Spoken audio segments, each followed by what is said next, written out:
अस्सलाम वालेकुम and welcome back to my YouTube channel.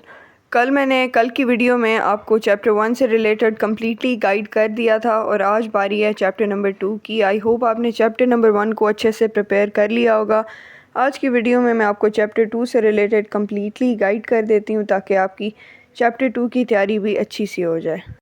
Chapter number 2 है तो छोटा सा, लेकिन है बहुत इंपॉर्टेंट। क्यों इंपॉर्टेंट है ये भी मैं आपको बताऊंगी, लेकिन सबसे पहले हम इसके जो इंपॉर्टेंट टॉपिक्स हैं वो देख लेते हैं। सबसे पहले आपने इस वक्त अपनी बुक अपने सामने खोल के रख लेनी है। जो जो मैं बताती जाऊँ उसको आपने मार्क करते जाना है। स्लाइड से ज़्यादा आपने मेरी आवाज़ पे फोकस करना है कि मैं क्या बोल रही हूँ। तो सबसे पहले हमारे पास जो इंपॉर्टेंट टॉपिक आता है वो है एब्स्ट्रैक्शन, डीकम्पोजिशन, पैटर्न रिकग्निशन और एल्गोरिथमिक डिज़ाइन। इन चारों की डेफिनेशंस आपने अच्छे से कर लेनी है और ये होता क्या है ये आपको अच्छे से पता होना चाहिए। इसका कॉन्सेप्ट आपको समझ आ जाना चाहिए। एमसीक्यूज़ में भी आ सकता है, शॉर्ट क्वेश्चन में भी आ सकता है। कंप्यूटेशनल आर्टिफैक्ट वाला जो टॉपिक है जिसमें इसकी सारी डेवलपमेंट और सारा कुछ बताया हुआ है, इसको आपने रीड कर लेना है। उसके बाद solution design, computational solution design, इसमें आपके पास 3 चीज़ें हैं: सूडो कोड, फ्लो चार्ट और एल्गोरिदम। अब आपको वो कोई भी छोटा मोटा फ़्लो चार्ट बनाने का भी कह सकते हैं। फ़्लो चार्ट सिंबल से रिलेटेड भी क्वेश्चन आ सकता है। एल्गोरिदम भी आपको लिखने को कह सकते हैं। सूडो कोड भी लिखने के लिए कह सकते हैं। तो आपने इसकी भी तैयारी अच्छे से करनी है। उसके बाद एल्गोरिदम डिज़ाइन, जिसमें वो उन्होंने फ़ॉन्ट वगैरह और इस टाइप की चीज़ें बताई हुई हैं, इसको आप एक बार देख लें। इसमें से एज सच कुछ भी नहीं आता। Planning and developing computational artefact, इसको आपने अच्छे से कर लेना है। इसमें जो 3-4 बातें उन्होंने बताई हुई हैं इसको आपने याद भी कर लेना है। शॉर्ट क्वेश्चन में ये आ सकता है। उसके बाद आ जाते हैं टेस्टिंग कंप्यूटेशनल आर्टिफैक्ट। इसमें ट्रेसिंग एंड एल्गोरिदम आपको पता होना चाहिए। ट्रेसिंग क्या होती है, कैसे करते हैं। ट्रेस टेबल के बारे में भी आपको पता होना चाहिए, आ जाता होता है ये भी। उसके बाद बहुत इंपॉर्टेंट टॉपिक जो आता है एल्गोरिदम एवेल्यूएशन पैरामीटर्स। 4 हैं sorry. Correctness, efficiency, clarity and reliability. इन चारों को भी आपने अच्छे से करना है। एमसीक्यूज़ में भी आ जाता है, शॉर्ट क्वेश्चन में भी आ जाता है। उसके बाद इस चैप्टर के सबसे इम्पॉर्टेंट टॉपिक्स आते हैं। आपको 2 टाइप्स के एल्गोरिदम दिए हुए हैं, सॉर्टिंग एल्गोरिदम्स और सर्च एल्गोरिदम्स। इन दोनों में 2 एल्गोरिदम्स आपको दिए हुए हैं। सॉर्टिंग में आपके पास आते हैं इंसर्शन सॉर्ट और बबल सॉर्ट। वैसे तो ये दोनों बहुत इंपॉर्टेंट हैं, लेकिन जो इसमें बबल सॉर्ट है उसमें थोड़ा आपको दिमाग अपना ज़्यादा लगाना पड़ता है और उसका प्रोसेस भी लेंथी होता है। तो ज़्यादातर बबल सॉर्ट आ जाता होता है। और नेक्स्ट में आपके पास है बाइनरी सर्च और लीनियर सर्च। लीनियर सर्च में तो कुछ भी नहीं है, सीधा सीधा बस आपने उसको एक तरह से देखते जाना होता है और जहाँ पे आपको आपका टारगेट मिल जाए तो बस आपने बता देना होता है कि target found at index number this.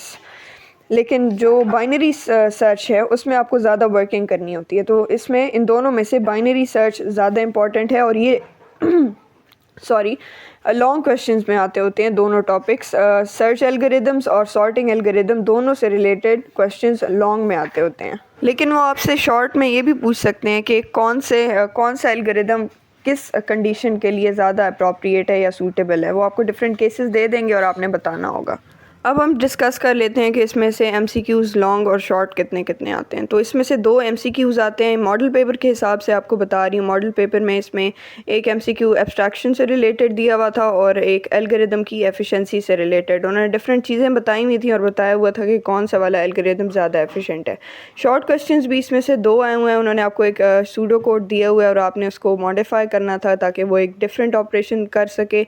Second वाले में उन्होंने लीनियर और बाइनरी सर्च के लिए आपको डिफरेंट केसेस दिए हुए थे और आपने बताना होगा कि कौन सा इन दोनों में से ज़्यादा सूटेबल है। ये मॉडल पेपर के क्वेश्चंस हैं, आपके पेपर में भी आ सकते हैं ये, अगर आपकी लक काम कर जाए। अगर आपने मेरे इंग्लिश के एग्ज़ाम वाली वीडियो देखी हो तो उसमें भी अक्सर कमेंट्स मुझे आए हुए थे कि जो चीज़ें आपने बताई थी हमारे सेंटर वाले एग्ज़ाम में उनमें से चीज़ें आई हुई थी। तो इसमें भी अगर आपकी लक काम कर जाए तो आ सकती हैं चीज़ें इधर से भी। लॉन्ग क्वेश्चन आपके पास एक ही आया हुआ था, अरे उन्होंने आपको दी हुई थी और आपने बबल सॉर्ट के थ्रू उसको सॉर्ट करना था।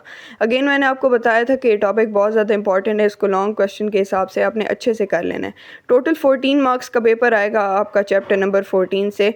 2 एमसीक्यूज़, 2 शॉर्ट और 1 लॉन्ग। टोटल आपका 14 मार्क्स का पेपर चैप्टर नंबर 2 में से भी आ जाएगा। छोटा सा चैप्टर है, आसान भी है, कोई इसमें ऐसा मुश्किल चीज़ भी नहीं है। इसको आपने आज ही अच्छे से कर लेना है।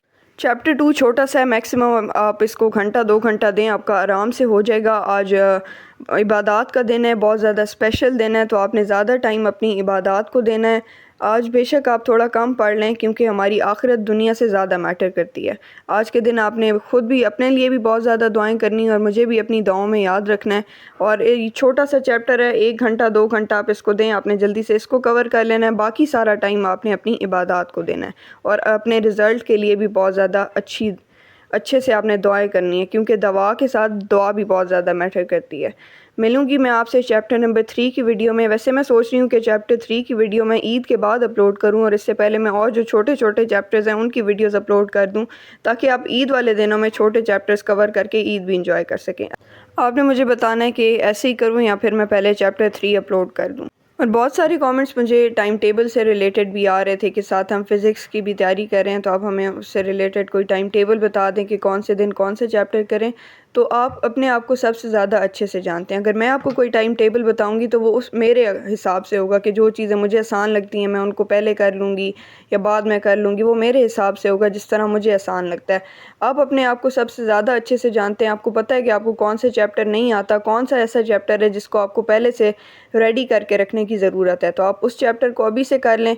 साथ साथ आप एक एक चैप्टर कंप्यूटर का भी लेके चलें। तो आपने अपना टाइम टेबल ख़ुद बना लेना है अपने हिसाब से। किसी चीज़ की आपको समझ ना आए तो आप वो मेरे से पूछ सकते हैं। और आज के लिए इतना ही। मैं आपसे मिलूँगी किसी नेक्स्ट चैप्टर की वीडियो में। तब तक के लिए अल्लाह हाफ़िज़।